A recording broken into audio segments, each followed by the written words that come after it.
Yeah. California, city of angels. It's gonna be trouble. Right. I've been preaching this all my life, right, bro? Out the windows. Wow.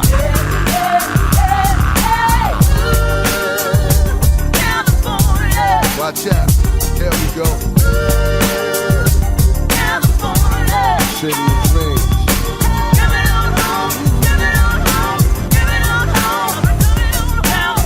Check this out.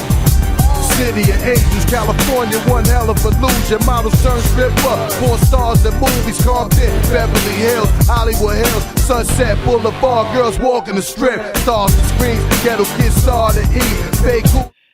And what's going on, guys? This is the Club of the Man 1993 coming at you for another retro review in my WrestleMania series. We are now on WrestleMania 16. It's also known as WrestleMania 2000. This is the first WrestleMania to take place in the 2000s. This is on April 2nd, 2000 at the Arrowhead Pond in Anaheim, California, the same location as WrestleMania 12.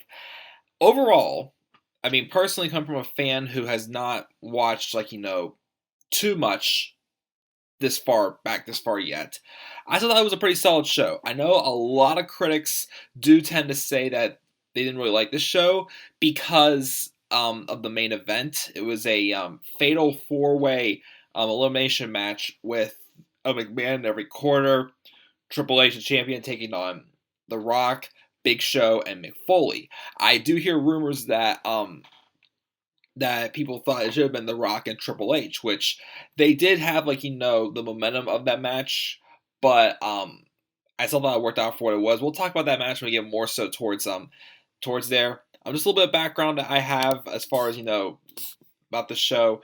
This was around the time in 2000 where the WWF was slowly, overpowering their competition in WCW and ECW, which they eventually, they end eventually. I think WCW went first, and then it was ECW.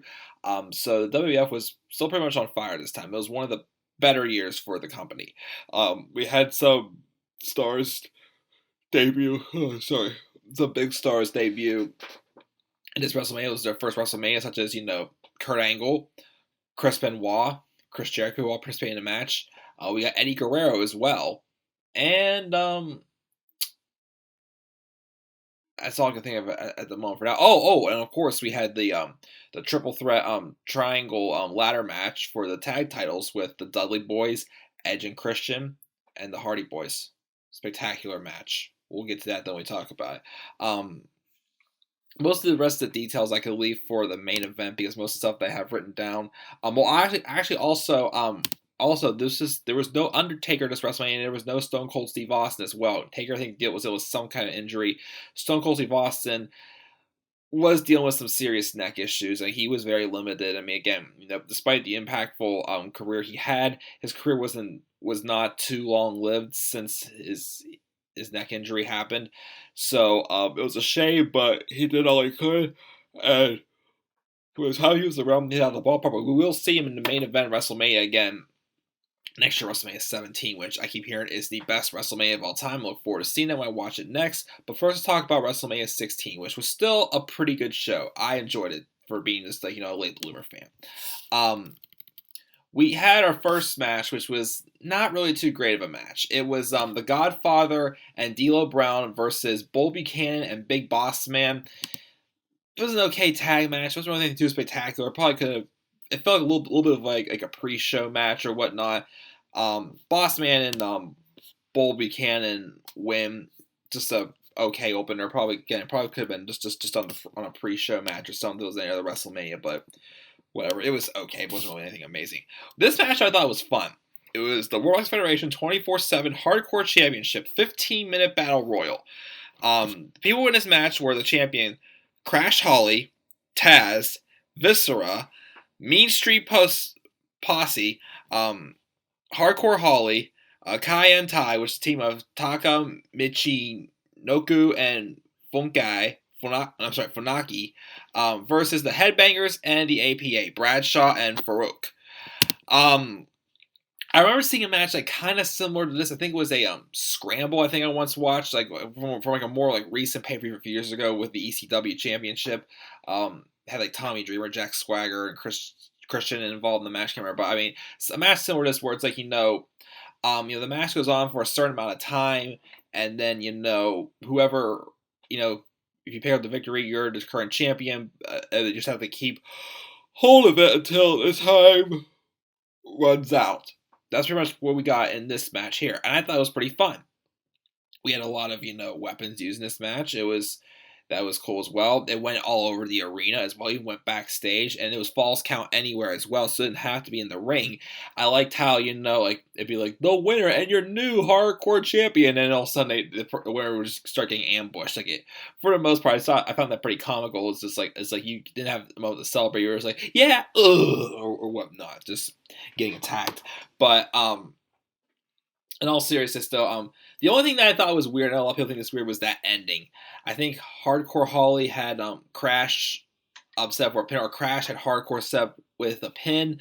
It didn't look like he kicked out, but it was told that he did kick out. If so, he barely lifted his shoulder. I thought that was a little bit weird, but Hardcore Holly is your new Hardcore champion based on 24/7 rule. I think I've heard that Crash Holly does get the championship back not too long after this, but this is a fun match. I enjoyed watching it, and I wouldn't mind seeing a match like this happen again in recent days to come, especially if we're getting like the War Games match back at NXT TakeOver next Saturday. But we'll see what happens. But again, fun match. I enjoyed it. Let's move on to next to a not really this match wasn't really was bad, but it wasn't. And this probably was not as good as the opening tag match. We had this tag match. It was Al Snow and Steve Blackman with Chester McCheese taking on the team of TNA, a.k.a. Test and Albert with Trish Stratus. So this was the first WrestleMania where Trish Stratus appeared in. And this match was just boring. It was just underwhelming. It wasn't really a good match. It was mainly focused around the Chester McCheese or whatever. After the match,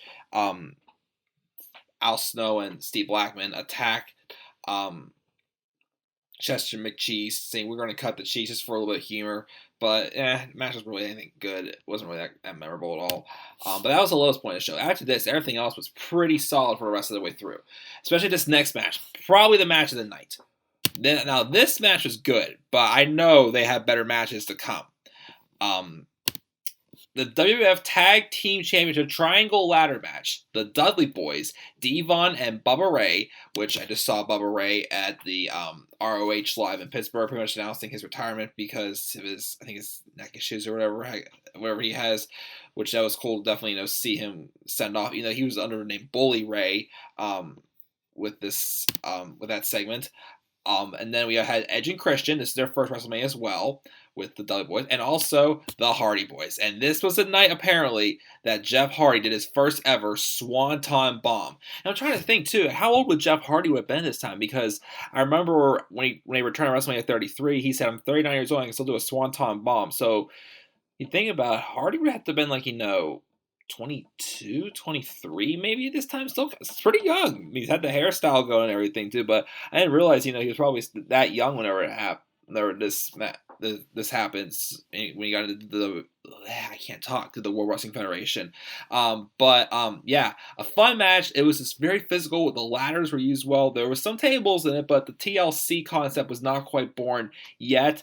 But the use of the ladders were great. People, took a lot of bumps. It looked real. And that's the goal, what you got to do behind a wrestling match. Even though it's choreographed, you got to make it look real. And that's what they did there. It looked like they were actually getting hurt. It looked like, it just felt realistic.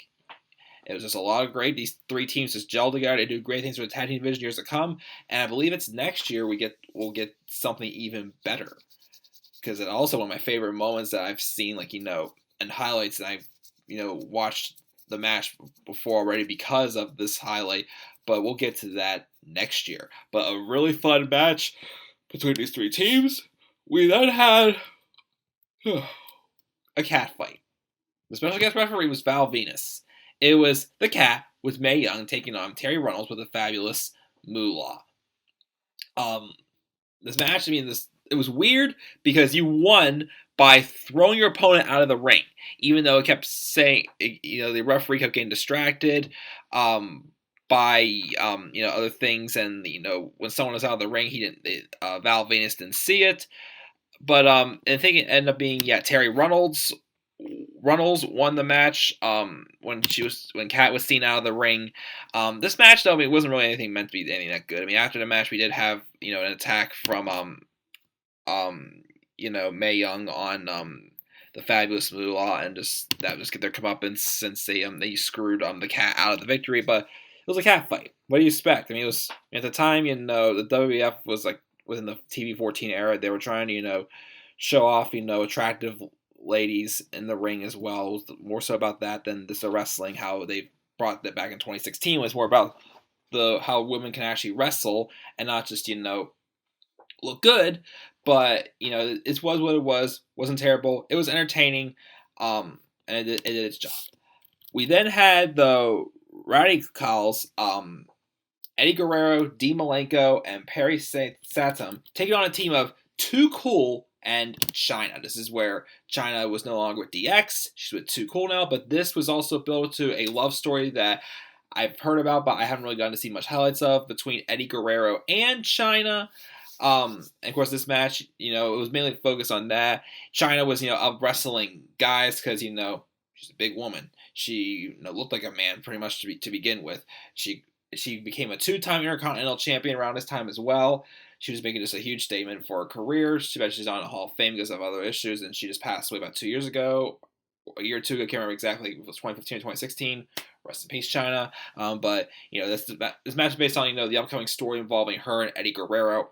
It was enjoyable, solid match. I enjoyed it. Let's move on next to this match, the WWF Intercontinental Championship and European Championship in a 2 falls triple threat match. Meaning there were 2 falls. Whoever got the first fall was going to get the Intercontinental title. The second fall was going to get the European title. And the match included 3 superstars who, are either, one unfortunately probably not going to go to the Hall of Fame because of how his career ended. It was not a good story. The other one's not in the Hall of Fame yet, which he probably will be someday. And the other one just got into the Hall of Fame. And he's from my hometown of Pittsburgh, Pennsylvania. That's right. Kurt Angle had both the Intercontinental and European titles. He took on Chris Benoit and Chris Jericho. All 3 of these guys, it was their first WrestleMania. They were solid competitors, but they weren't, quite, into the stars they would eventually become.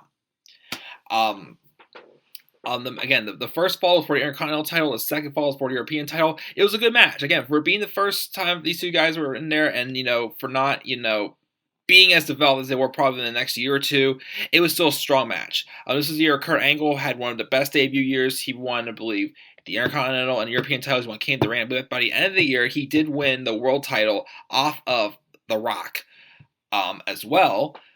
But Angle actually did not get pinned in this match, but he lost both titles.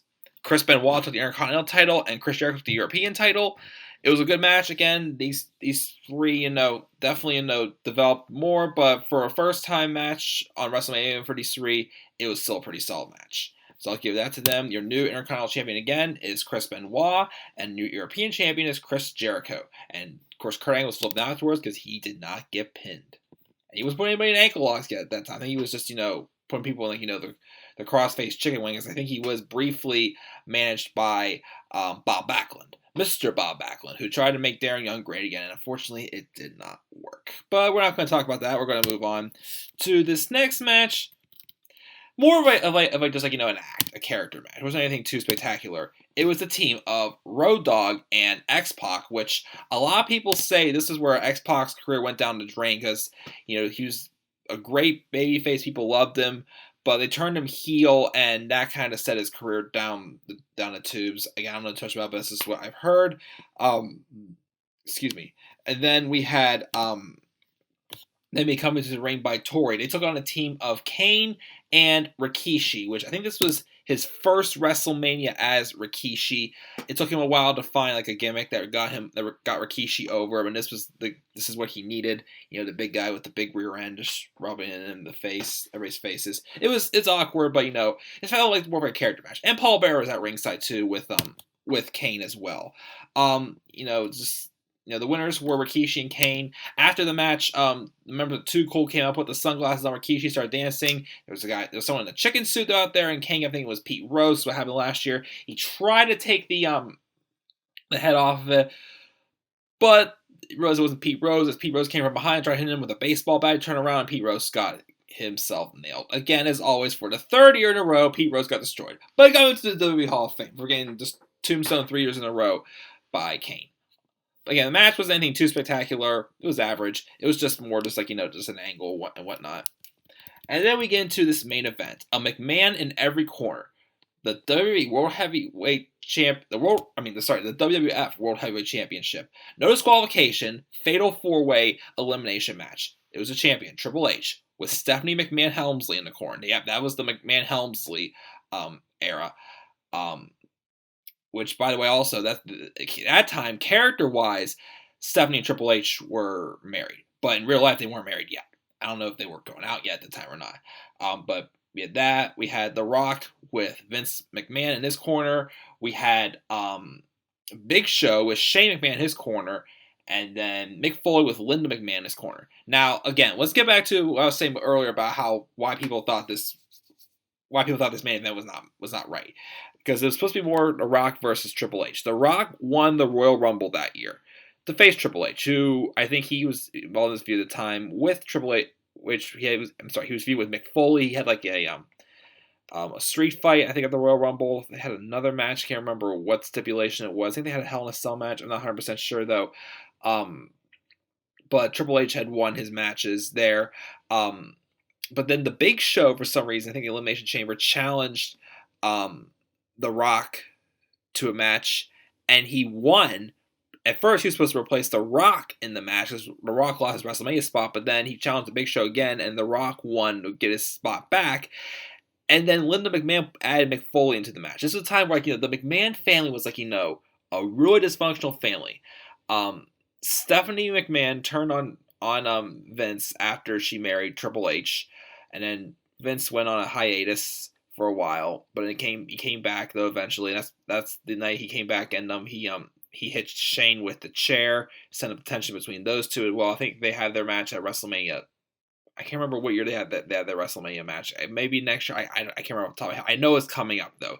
They have their WrestleMania match. The Big Show got him, and then Mick Foley was added in there by Linda McMahon, because I think it was a story where Vince McMahon was just, I think originally it was supposed to be Chris Jericho, I think, in this Fatal 4, but I think they put Mick Foley in there because he was set to retire and they wanted to give him his main event moment, but he didn't fully retire, he just semi-retired, and he appeared here and there. He had a couple little short feuds with Edge. Oh crap! I can't remember who else it was. I think Randy Orton and one other person. I can't remember who it was. I thought he had someone with Ric Flair. I'm not 100% sure though, but it's highly possible. But he was getting ready to call it as a full-time career at least. But he kind of was involved with Triple H, feud with Triple H as well before the WrestleMania, anyways. So he was in this match. So it was a Fatal 4 elimination match.